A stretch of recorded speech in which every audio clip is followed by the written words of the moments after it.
ഇത് വളരെ പ്രാധാന്യമേറിയ ഒന്നാണ് എന്നുള്ളതുകൊണ്ട് മാത്രമാണ് ഇതിവിടെ പങ്കുവെക്കണം എന്ന് തീർച്ചയായിട്ടും വിചാരിക്കുന്നത്. Hello friends, welcome to interior guru. This is VR Sharathchandran from Aanvi interior deco. ഒരു കേർട്ടൻ്റെ എൻക്വയറി കിട്ടി. കേർട്ടൻ്റെ മെഷർമെൻ്റ് എല്ലാം എടുത്ത ശേഷം ക്ലയൻറ്റുമായി ഡിസ്കസ് ചെയ്യുന്നതിൻ്റെ ഇടയ്ക്ക് പെയിൻറ്റർ അദ്ദേഹം ക്ലയൻറ്റിനോട് പറയുകയുണ്ടായി, സർ കുറച്ചുകൂടെ ഇൻറ്റീരിയറിലേക്കുള്ള പെയിൻറ് എടുക്കണം, പെയിൻറ് കഴിഞ്ഞിട്ടുണ്ട്, എക്സ്റ്റീരിയർ പെയിൻറ് കുറച്ച് ബാലൻസും ഇരിപ്പുണ്ട്. അപ്പോൾ ഇവർ തമ്മിൽ സംസാരിച്ച് ഇവർ തമ്മിലൊരു ധാരണയിലെത്തുകയാണ്, എക്സ്റ്റീരിയറിൽ അടിക്കാനുള്ള പെയിൻറ് ഇൻറ്റീരിയറിൽ ബാലൻസ് ഉള്ള സ്ഥലങ്ങളിൽ അടിച്ച് തീർത്തോളൂ. പക്ഷേ ഞാൻ അദ്ദേഹത്തിനോട് പറഞ്ഞു, സർ ഇൻറ്റീരിയറും എക്സ്റ്റീരിയറും എന്ന് ക്ലാസിഫൈ ചെയ്തിരിക്കുന്നത് തന്നെ ആ പെയിൻറ്റിൻ്റെ മാനുഫാക്ചറിങ്ങിലുള്ള ഡിഫറൻസ് കൊണ്ടാണ്. അപ്പോൾ ഒരു കാരണവശാലും എക്സ്റ്റീരിയർ പെയിൻറ് സർ ഇൻറ്റീരിയറിലേക്ക് ഉപയോഗിക്കാൻ പാടില്ല. ഞാൻ അദ്ദേഹത്തിനോട് പെയിൻറ്റിൻ്റെ എക്സ്റ്റീരിയർ പെയിൻറ്റിലുള്ള VOC കണ്ടൻസ്, ഇൻറ്റീരിയർ പെയിൻറ്റുമായി അതിനുള്ള വ്യത്യാസങ്ങൾ ഇതെല്ലാം സംസാരിക്കാൻ ഇടയായി.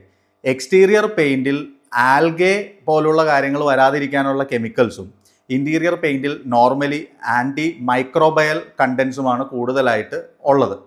സിമ്പിളായി പറഞ്ഞാൽ എക്സ്റ്റീരിയർ പെയിൻറ്റ് നമ്മൾ ഉള്ളിൽ അടിച്ചു കഴിഞ്ഞാൽ, ഇൻറ്റീരിയർ ഭാഗത്ത് അടിച്ചാൽ, ഇൻറ്റീരിയറിലുള്ള വായുവുമായി അതിനുണ്ടാകുന്ന സമ്പർക്കത്തിലൂടെ അതിൽ നിന്ന് എമിറ്റ് ചെയ്യുന്നത് നമ്മൾക്ക് ഹാനികരമായ ഒരുപാട് കെമിക്കലുകളാണ്. ശ്വാസം മുട്ടൽ, തലവേദന, ക്യാൻസറസ് ആയിട്ടുള്ള കാര്യങ്ങൾ വരെ വരാൻ സാധ്യതയുള്ള അങ്ങനെയുള്ള ഒത്തിരി കാര്യങ്ങൾ ഇതിൽ ഉണ്ട്.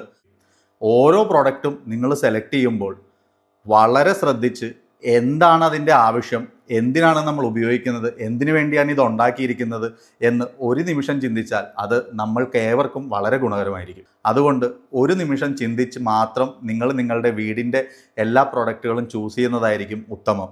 ഇത് കുറച്ചു പേർക്കെങ്കിലും ഉപകാരപ്പെട്ടാൽ ഞാൻ തീർച്ചയായും കൃതാർത്ഥനായി. മറ്റൊരു വീഡിയോയുമായി വീണ്ടും കാണുന്നവരെ ഏവർക്കും നമസ്കാരം.